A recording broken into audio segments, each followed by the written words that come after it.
Luna floated in the zero-gravity chamber of her ship, while her two pet dragons played around her.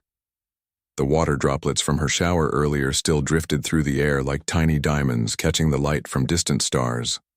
Her long, silver hair spread out around her head like a halo as she relaxed after 3 days of hard flying through meteor storms. The dragons were small creatures no bigger than earth cats, but their scales shimmered with colors that changed like oil on water. Spark was mostly red with gold edges on his wings, while Ember glowed golden with streaks of orange running down her spine. They had been with Luna since she found them as eggs in the ruins of old London 15 years ago when she was just 10 years. Old Luna was the last pure elf warrior from Earth, a member of an ancient bloodline that traced back thousands of years before humans even learned to write. The elves had lived hidden among humans for millennia, but when Earth began dying and the sun started expanding, they revealed themselves to help with the evacuation. Their magic and connection to dragons made them invaluable pilots who could navigate through space storms that would destroy normal ships. She heard footsteps in the corridor outside and quickly grabbed her towel. The gravity in the main hallway was still working, so she activated the chamber floor panels and felt weight return to her body. The dragons immediately landed on her shoulders, their tiny claws gripping gently, as they always did. The door to her chamber was supposed to be locked, but the mechanism had broken 3 days ago during the meteor storm. She had been too busy keeping the ship flying to fix it. Now she heard voices outside speaking in the musical language of the Zorvan people. Luna recognized the voices as belonging to her passengers, the twin brothers she had agreed to transport to Kepler Station. They had paid her triple the normal rate for safe passage through pirate territory and had been polite but distant during the week they had been aboard. She knew they were running from something, but she didn't ask questions as long as they paid in advance. The door suddenly opened and the twins walked in without warning. They were tall, being standing almost 8 feet with blue skin that seemed to glow from within. Each had 4 arms that moved independently and large purple eyes that never seemed to need blinking. They wore matching silver robes that marked them as scholars or scientists from their world. When they saw Luna standing there wearing only a towel with water still dripping from her hair, they froze completely. Their purple eyes went wide, and their blue skin darkened to almost navy, which Luna had learned meant they were embarrassed or shocked. The dragons on her shoulders spread their wings and hissed softly, a warning that the twins clearly understood. "We are sorry," one twin said in accented but clear English. His name was Crix, and he was older by 3 minutes than his brother Crax. "We heard strange noises and thought, perhaps you were being attacked. The ship sensors showed energy readings in this room that concerned us. Those energy readings were my dragons using their fire to warm the air," Luna said calmly. She didn't move to cover herself more or show any sign of embarrassment. Elf warriors were taught from childhood that the body was just another tool, and showing shame or fear gave enemies an advantage. These twins weren't enemies, but the training was automatic. Crax, the younger twin, seemed unable to look away from the glowing blue runes that covered Luna arms and shoulders. The markings were part of her heritage, magical symbols that had been passed down through generations of elf warriors. They allowed her to bond with dragons and sense danger before it arrived. The runes glowed brighter when she used her abilities, or when she was near other magical beings. "You really are an earth elf," Crax whispered. "We thought the stories were just legends made up to frighten children. Our grandmother told us tales of elf warriors who rode dragons into battle and could survive in the vacuum of space without suits. She said they were the reason humans survived long enough to develop space travel." "The stories are mostly true," Luna said as she walked past them to get her clothes. She felt their eyes following her movement, but not in a way that made her uncomfortable. They were looking at her with the same wonder that people might look at a piece of living history. My people did help humans reach the stars. We had been preparing for centuries knowing that Earth would eventually die. She pulled on her black pilot suit while the twins watched her dragons. The little creatures had calmed down and were now studying the aliens with intelligent eyes. Spark flew over to Crix and circled his head, breathing tiny puffs of flame that didn't burn. Ember stayed on Luna's shoulder, singing a soft melody that seemed to fascinate. Cracks, your dragons are not afraid of us, Crix observed. That is unusual since we are strangers and we surprised their companion. The stories say, dragons can read intentions and know friend from foe instantly. They know you mean no harm, Luna explained, as she fastened her weapons belt around her waist. Dragons are smarter than most people realize. They have genetic memories that go back millions of years. They remember when Earth was young and green before humans, before elves, before any civilization. They chose to bond with my people because we could hear their thoughts and understand their needs. She moved to the wall where her collection of weapons hung.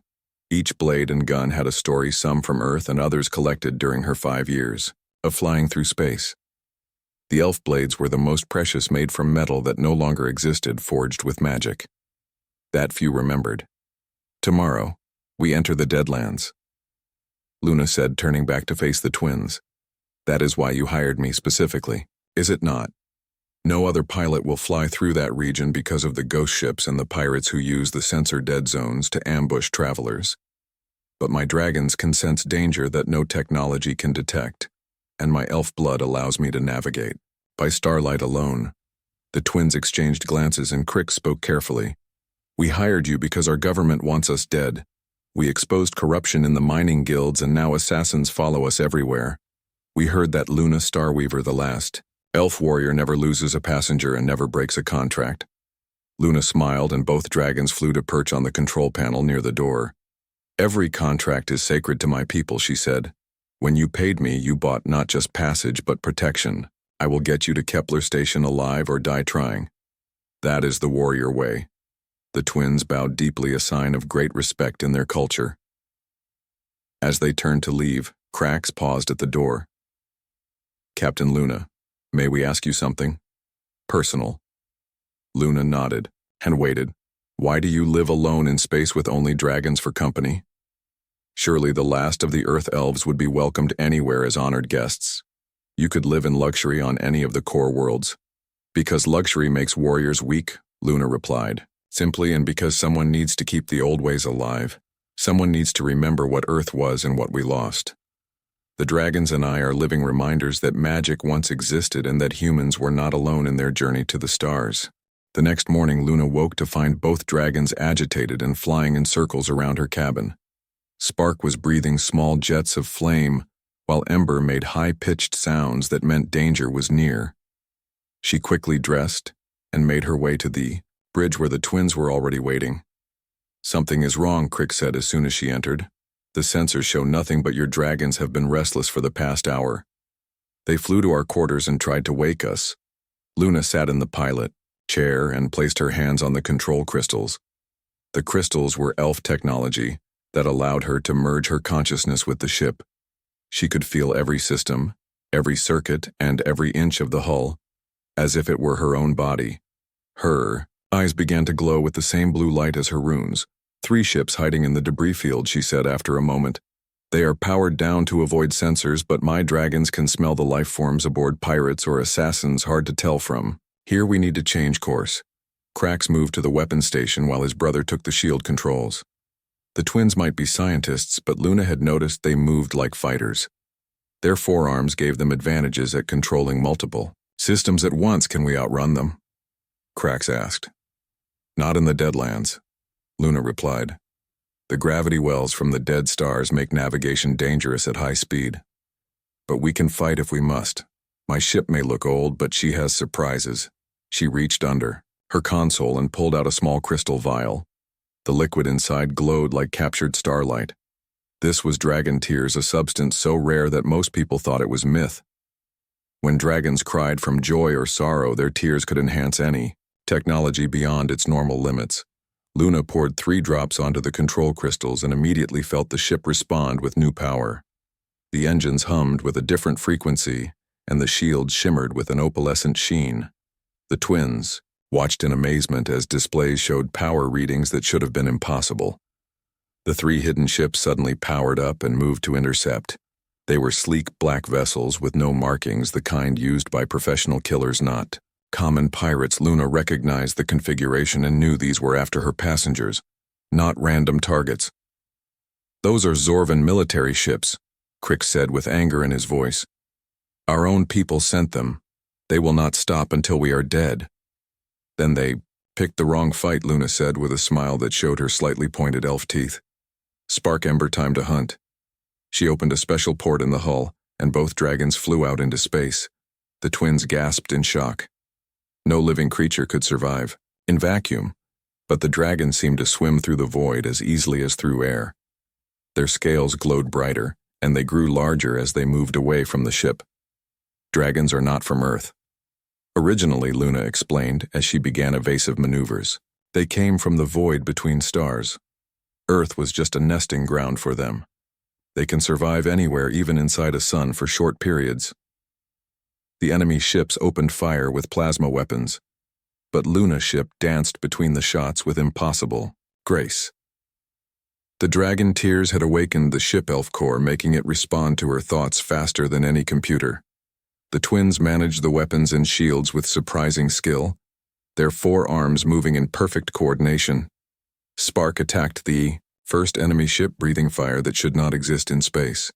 The flames were not normal fire, but something older dragon fire that burned through shields and hull like they were paper. The ship exploded in seconds, its crew never knowing what killed them. Ember took a different approach, flying straight through the second ship shields and entering through an exhaust port. The golden dragon emerged moments later, leaving the ship dark and powerless, floating dead in space. The twins could see the crew through the windows, still alive but unable to move their ship. The third ship tried to flee, but Luna was already moving to intercept. She fired weapons that the twins had never seen before, beams of pure silver light that carved through. The enemy shield's elf weapons were based on starlight, concentrated and focused into destructive energy. Wait, Crick said as Luna prepared to destroy the third ship. Let them live to carry a message back to our world. They need to know that we are under the protection of Luna Starweaver. Luna nodded and opened a communication channel. This is Captain Luna Starweaver of Earth, she said, her voice carrying the authority of centuries of warrior tradition. These passengers are under my protection. Tell your masters that if they send more ships, I will return them as cosmic dust. The elf warriors may be nearly extinct, but we still remember how to wage war. The enemy ship limped away as fast as its damaged engines could manage. Spark and Ember returned to the ship, somehow smaller again as they flew back through the port. Luna caught them both and fed them treats from a pouch at her belt. Your dragons can change size, Krax observed. That was not in any of the stories. Many things about dragons were kept secret, Luna replied. Even from humans who were our allies, dragons are more than animals or weapons. They are forces of nature given form. They bond with elves because we alone can hear their true voices and understand their needs. She turned to look at the twins who were staring at her with something approaching awe. You fought your own people to protect us, Crick said. Why would you risk making enemies of an entire planet? Because I gave my word, Luna said simply. And because your people saved my grandmother during the Earth evacuation. She was a child then fleeing the dying world with other elf refugees. A Zorvan ship captain hid them from raiders and brought them safely to the colony worlds. Without that act of kindness, I would never have been born. The twins were quiet for a moment. Then Krax asked, how many elves survived the evacuation? Less than 1,000 pure bloods, Luna answered. Most intermarried with humans over the generations, diluting the bloodline. I am one of, perhaps, 50 pure elves left in the galaxy, and the only warrior among them. The others are scholars or artists keeping our culture alive in different ways. They continued through the Deadlands for 3 more days without incident. The ghost ships that gave the region its name appeared several times, ancient vessels from wars long forgotten, still broadcasting distress signals from crews. Centuries dead, Luna dragons could sense which ones were truly empty, and which ones harbored pirates using them. As cover on the 4th day, they encountered something unexpected. A massive ship appeared on the sensors, bigger than anything the twins had ever seen. It was clearly ancient, with architecture that matched no known civilization. The hull was made of something that looked like organic crystal grown rather than built. That is an elf arc ship, Luna whispered with reverence. I thought they were all destroyed during the evacuation. She guided her ship closer, and the dragons began singing in harmony. The Ark ship responded with lights that pulsed in rhythm with the dragon song. A docking port opened that had probably been sealed for hundreds of years. "We should not explore it," Crick said nervously. "It could be dangerous." "It is dangerous." Luna agreed, "but it is also part of my heritage." These ships carried millions of elves between the stars before humans even dreamed of spaceflight. This one has been drifting here for who knows how long. She docked her ship and prepared to board the ancient vessel. The twins insisted on coming with her despite her warnings. They armed themselves with energy weapons while Luna took only her traditional elf blade and her dragons. The interior of the Ark ship was beautiful and terrible. Crystalline walls showed scenes from Earth as it once was, green forests and blue oceans that no longer existed. Bodies were everywhere, preserved by the cold of space elves who had died trying to reach safety.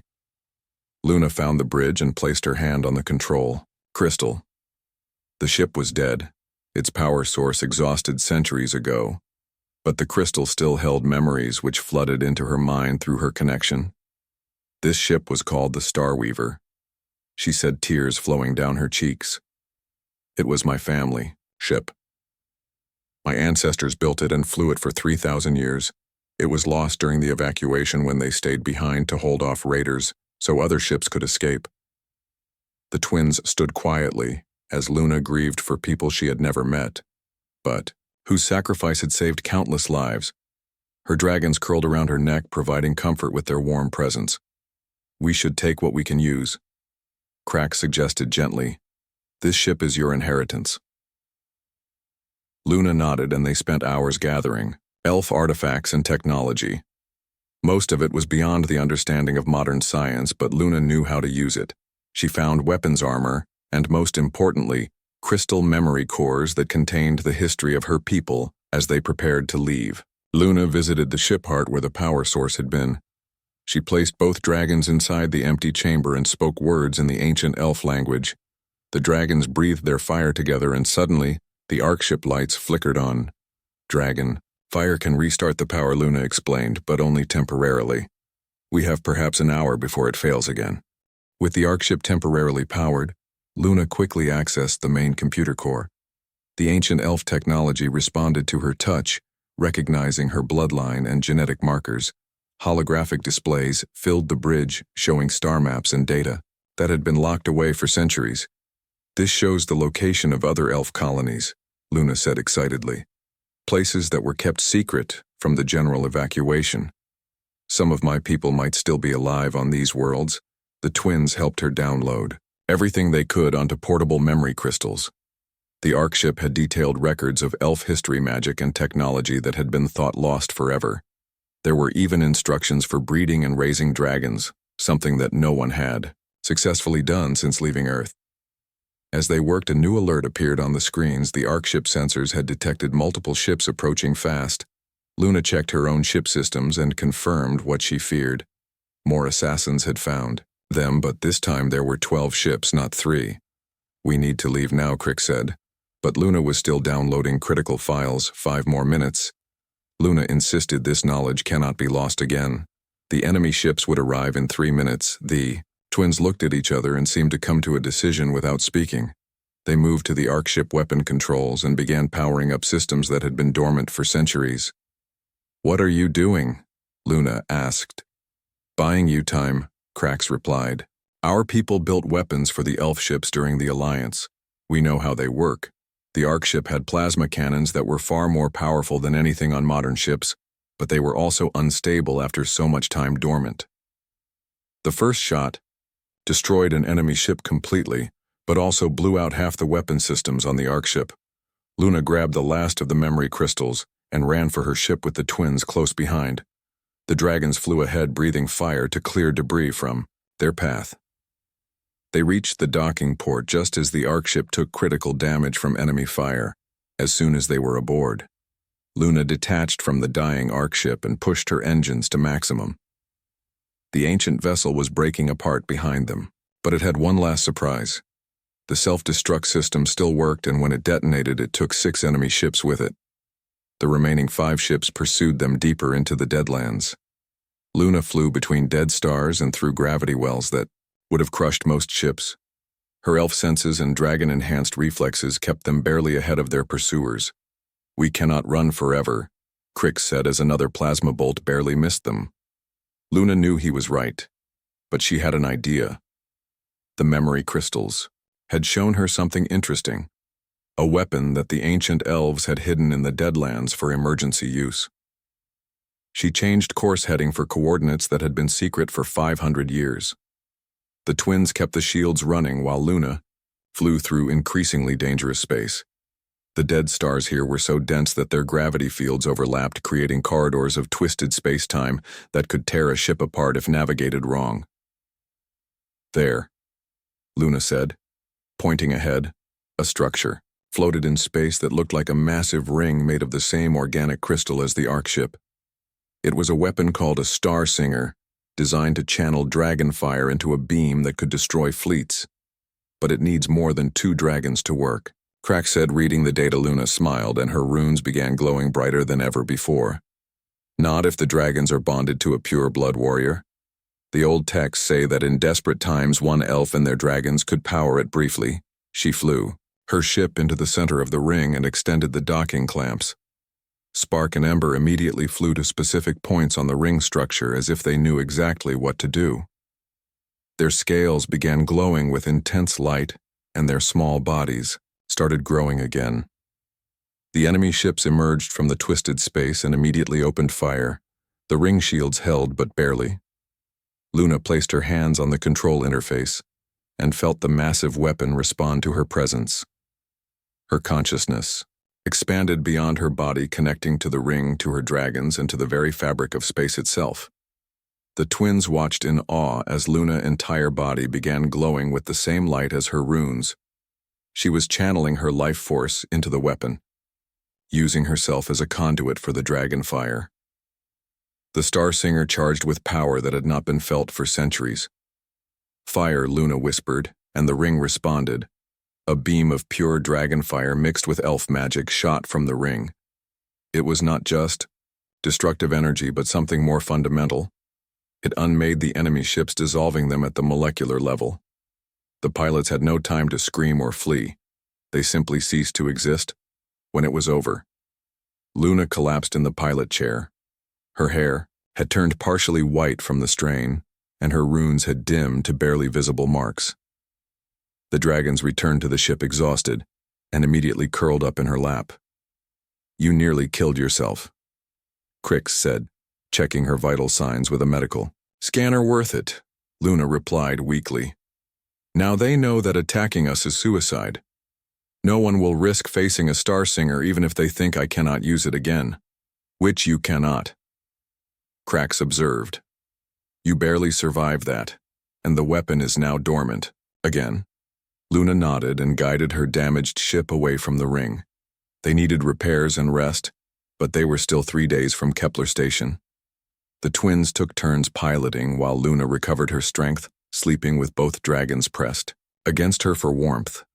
On the second day, Luna woke to find the twins engaged in a heated discussion in their own language. When they saw she was awake, they switched back to English. "We have been talking," Crick said.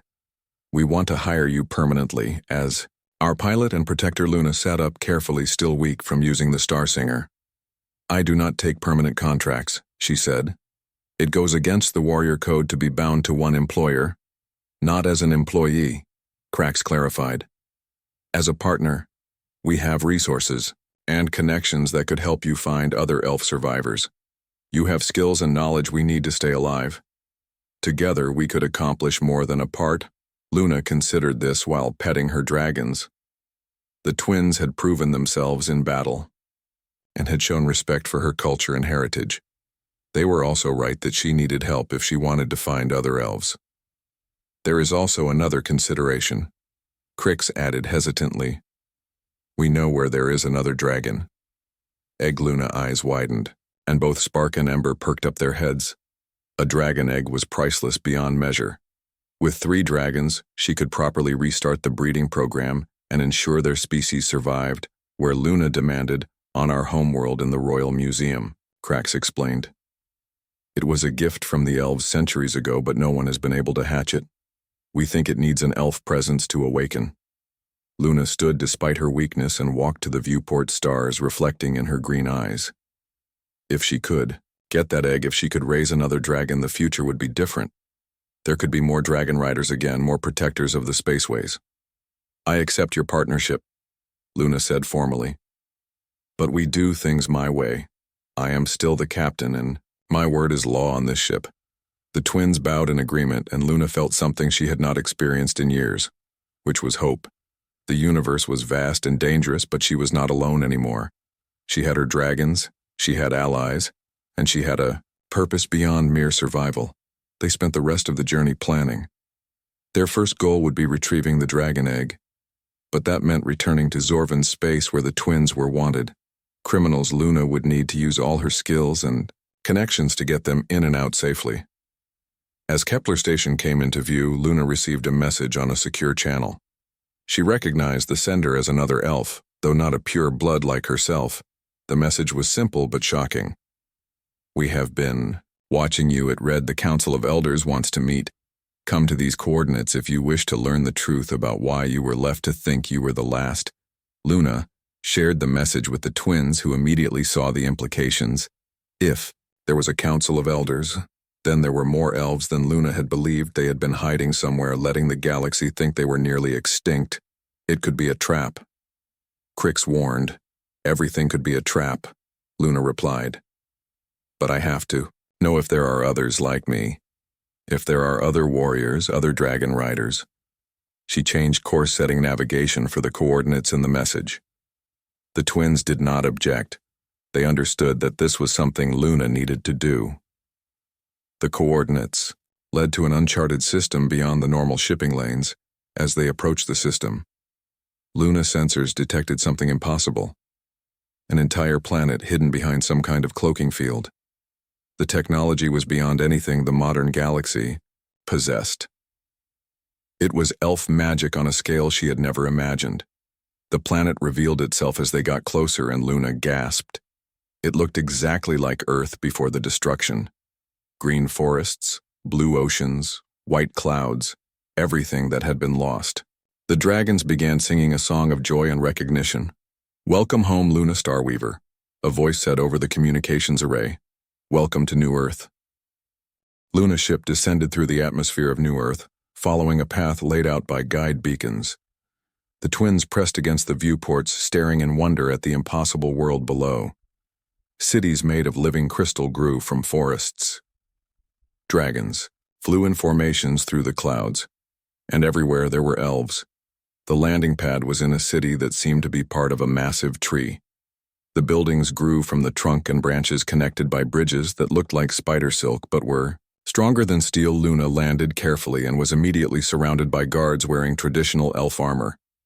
A woman approached who looked ancient but moved with the grace of a dancer. Her hair was pure white and her runes glowed with power that made Luna's own markings seem dim by comparison. She wore robes that seemed to be made of starlight itself. I am Elder Maya, speaker for the council, she said. You have caused quite a stir. Young warrior, the last pure blood to live among the humans, returning with dragons and alien companions. Luna stood tall despite feeling like a child before this elder. I was told I was the last, she said with anger creeping into her voice. I spent years alone thinking my people were gone. Why did you hide? Why did you let me suffer? Maya's expression softened and she gestured for Luna to walk with her. The twins started to follow, but guards blocked their path. Luna turned ready to fight, but Maya raised a hand. Your companions are welcome, but they must wait here, Maya said. This first conversation is for elf ears only. Luna looked at the twins, who nodded understanding. Crix touched her shoulder briefly. Be careful, he said. Luna followed Maya through the city, seeing wonders she had only read about in old texts. Dragons of all sizes lived alongside elves. Some were massive beasts that could carry entire buildings on their backs. Others were tiny like hummingbirds that fed on flower nectar. We did not abandon you, Maya explained as they walked. You were left in human space for a purpose, Luna. You are what we call a bridge walker, one who can live in both worlds and connect them. That was not your choice to make.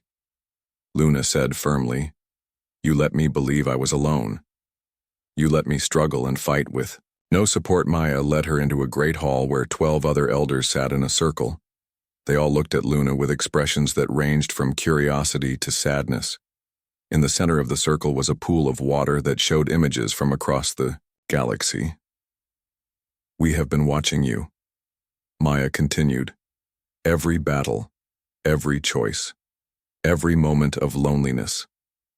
We know what you have endured, and we are sorry. But it was necessary for what Luna demanded. The elders exchanged glances, and one of them, a man with silver eyes, spoke. The galaxy believes elves are nearly extinct. That belief protects us. If our enemies knew we had rebuilt our civilization here, they would come with fleets to destroy us. We hide not from cowardice, but from wisdom. Luna felt her anger growing, and her dragons back on the ship sensed it through their bond. She could feel them becoming agitated, wanting to come to her. But what about those of us left outside your protection? What about the suffering we endured? You were never meant to be alone forever. Maya said you were seeds planted in the galaxy to grow strong through adversity. When the time was right, we would have contacted you. But you found us first, which shows you are even stronger than we expected. The pool in the center began showing images of Luna's recent battles. The elders watched her fight the assassins, use the Star Singer, and discover the Ark ship. They saw her partnership with the twins and her plans to find the dragon egg. You have done something. We did not expect. Another elder said, a woman with golden runes. You have made allies of the Zorvans. The twins you travel with are not just refugees. They are royalty. Luna looked at the elder in shock. Crix and Crax had never mentioned being royal. They had said they were scientists who exposed corruption. But looking back, she realized there had been signs. Their education, their bearing, the resources they seemed to have access to. They are princes. Maya confirmed. Third in line to the Zorvan throne. Their father sent the assassins not just because they exposed corruption, but because he fears they will challenge his rule with the truth they uncovered. Luna felt betrayed that the twins had lied to her, but also understood why trust was earned slowly in space, and they had been protecting themselves just as she protected herself. What do you want from me, Luna? Ask the council. We want you to continue what you are doing. Maya replied. Be the bridge between our hidden world and the greater galaxy. Build alliances, gather the scattered elves, and when the time is right, help us rejoin the galactic community. And if I refuse, Luna asked, then you are free to leave. Maya said simply, we will not force you to serve, but know that you will always be welcome here. Your dragons can breed here safely. Your children, if you have them, can learn the old ways. You would not be alone anymore. Luna was quiet for a long moment, thinking of everything she had learned. Part of her wanted to stay to live among her people and never feel isolated again. But another part knew she had responsibilities. The twins had saved her life and she had promised to protect them. I will be your bridge walker, Luna said finally. But on my terms. I choose my own missions, my own allies, and my own path. You can advise but not command, the council murmured among themselves, but Maya smiled. Very well, she said. You are a true warrior, independent and strong. We accept your terms. Maya gestured, and servants brought in items that made Luna gasp, ancient elf armor that would adjust to fit her perfectly. Weapons powered by dragon fire that had been thought lost forever. And most importantly, a crystal that would allow her to communicate with the council from anywhere in the galaxy. There is one more thing, Maya said. The dragon egg the twins mentioned. We know about it. It was not a gift, but stolen from us centuries ago. If you retrieve it, we will teach you the proper way to hatch and raise it. Luna took the gifts, feeling their power resonate with her own. The armor was light as silk but stronger than any modern material. The weapons hummed with energy that responded to her thoughts. I need to return to my companions, Luna said. They will be worried. Maya nodded, but held up a hand. Wait. There is something else you should know. Your grandmother did not die in the evacuation as you were told. She lived here for many years before passing. She left something for you. Young elf appeared carrying a small box. Luna opened it to find a necklace with a pendant made from crystallized dragon tear. Inside the crystal was a tiny flame that burned without fuel. Her grandmother, eternal flame, a piece of her soul preserved forever. She wanted you to know you were loved, Maya said. Even when you felt alone, her spirit watched over you through that flame. Luna put on the necklace, feeling warmth spread through her chest. For the first time in years, she felt connected to her family, to her heritage, to something larger than herself. When she returned to the landing pad, the twins were surrounded by curious elf children who had never seen Zorvans before. Spark and Ember were playing with young dragons, teaching them aerial maneuvers that Luna had developed. You were gone for hours, Crack said with relief when he saw her. We began to worry. Luna looked at them differently now, knowing they were princes. But she also saw the same beings who had fought beside her, who had trusted her with their lives. We need to talk, she said. About many things, including your royal blood. The twins had the grace to look embarrassed, but before they could explain, Luna continued. But first, we are staying here for 3 days. My dragons need to rest and breed, and I need to learn some things from the elders. She turned to look at the city, feeling the pull of belonging, but also the call of the stars. This was her heritage, but not her home. Her home was out there in the void between worlds, where she could be the bridge her people needed. Over the next 3 days, Luna trained with warrior masters who taught her techniques. She had never imagined her dragons spent time with others of their kind, learning the songs and dances of their species that had been passed down for millions of years. The twins were not idle either. They met with elf scientists and shared their knowledge of modern technology and galactic politics.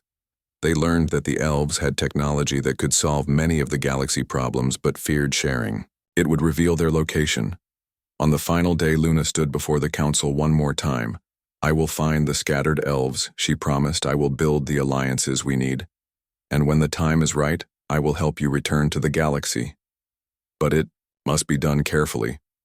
Maya gave her a list of locations where other elves might be hiding, and a set of code words that would identify her as a bridge walker. Each location was a mystery to be solved, a quest to be undertaken. As Luna's ship lifted off from New Earth, she felt different, stronger, more complete. She was still the last elf warrior in human space, but now she knew she was not the last elf warrior, period. She had a people, a purpose, and a future. The twins were quiet as they left the hidden system, understanding that they had witnessed something sacred. When they were back in normal space, Crix finally spoke. We should have told you about our royal status, he said. We are sorry for the deception. Luna looked at them and surprised them by smiling. Princes or paupers, you stood with me in battle that matters more than bloodlines, but now I understand why you cannot return home. Your father fears you because you know something that could destroy him. The twins nodded, and Crax pulled out a datapad.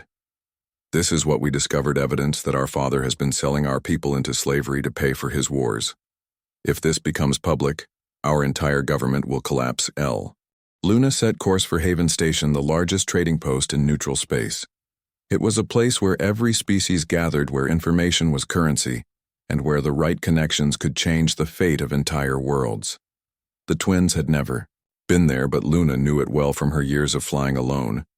As they approached the massive station that looked like a metal flower blooming in space, Luna received several messages from old contacts. They had heard about her recent battles, and word was spreading that the last elf warrior had powerful companions and dangerous enemies. We dock at the outer ring, Luna told the twins, as she navigated through the traffic around the station. The inner rings are for the wealthy and connected. We are not there yet, but we will be. The docking bay they were assigned was run down but serviceable. Luna paid the fee in advance and added extra for privacy. The dockmaster was a four-eyed Kethan who recognized her immediately. Luna Starweaver, he said with what passed for a smile on his reptilian face. I heard you found some new friends and made some new enemies. Both are bad for business, you know. Everything is bad for business according to you. Zeke, Luna replied. But you still take my money. Kethan laughed, a sound like grinding gears. True enough. Your dragons are welcome, but keep them close. The station has new rules about pets since the incident with the Marlax ambassador and his attack.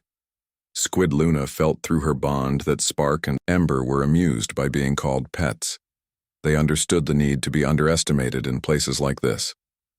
The twins followed her into the station proper, their forearms hidden under heavy cloaks. Their first stop was a bar called the Void Walker, where information brokers gathered. Luna knew the owner, an old human woman named Claire, who had been one of the first to leave Earth before the evacuation. She had elf blood, though diluted through generations, and could sense things others missed. "Luna, darling," Claire said when they entered. "Been too long. And you brought friends." "How interesting." Luna sat at the bar while the twins took a booth where they could watch the door. The dragons perched on Luna's shoulders, appearing to sleep, but actually, scanning everyone who entered. "I need to reach the underground network," Luna said quietly.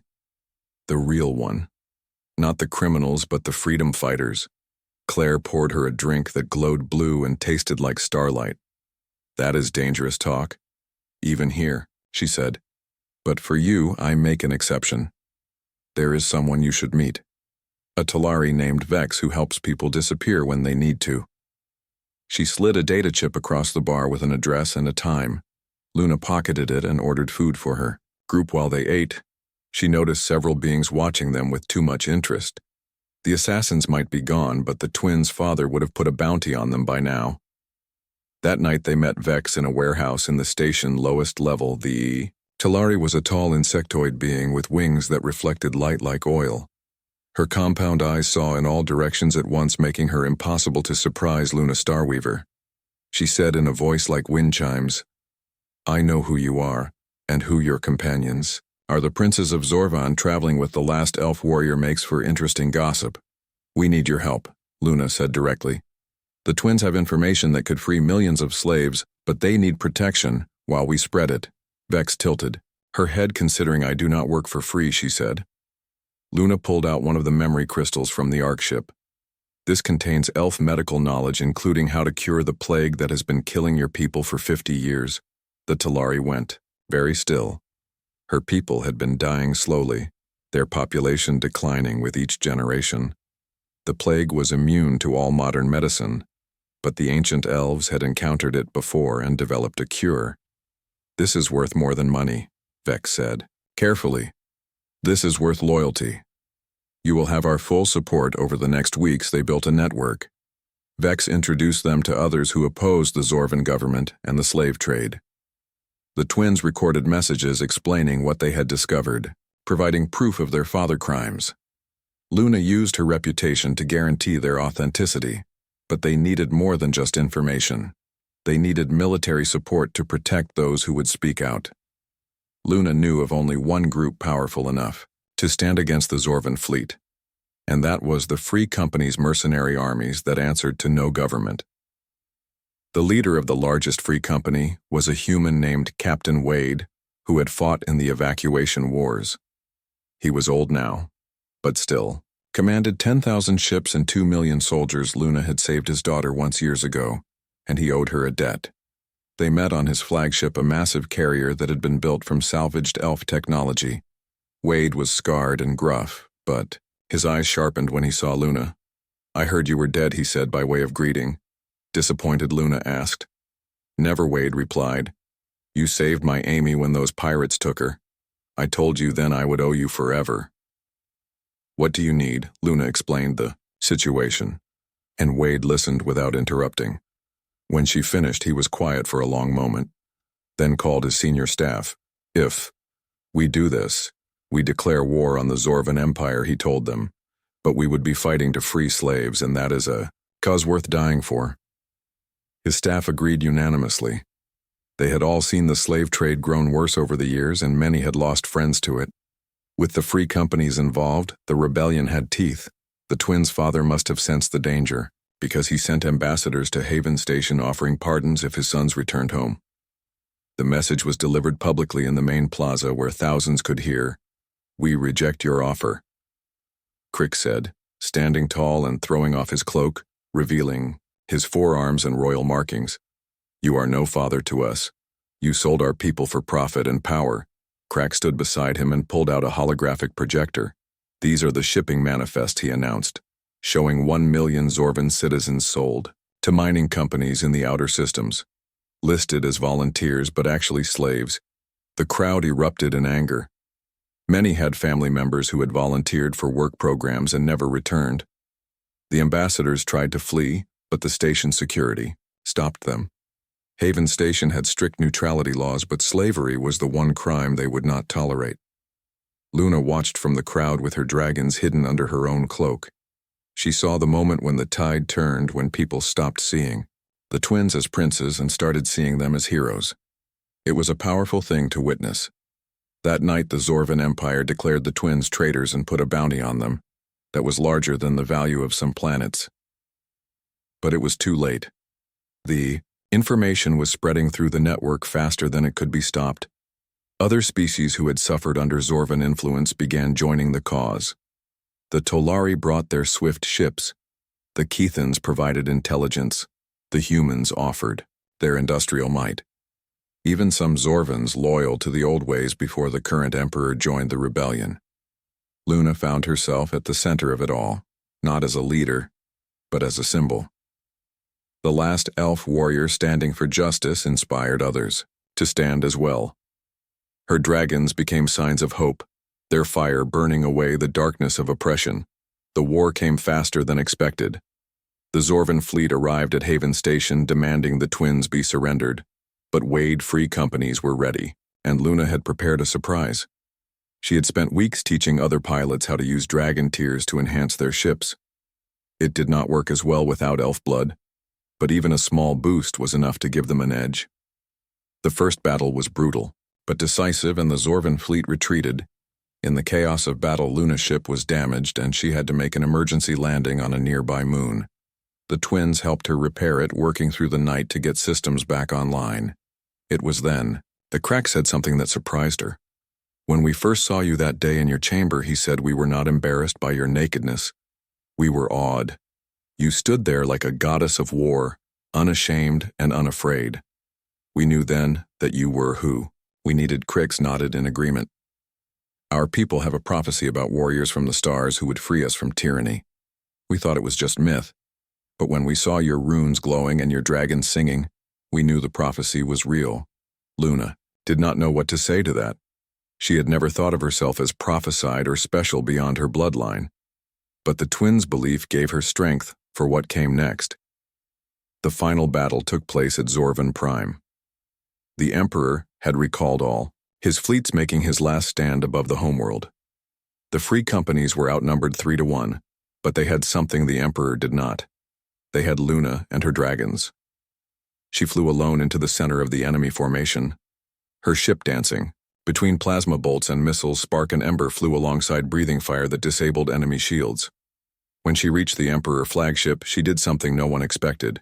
She challenged him to single combat by ancient right. The Emperor was bound by Zorvan law to accept or lose all honor. He came out in his personal fighter, armed with the best weapons his empire could provide. Luna faced him with her enhanced ship and her dragons. The duel was broadcast across the galaxy. Billions watched as the last elf warrior fought the tyrant Emperor. Luna flew like her ancestors had ridden dragons in Earth skies with grace and deadly precision. The Emperor fought with desperation, knowing his empire depended on victory.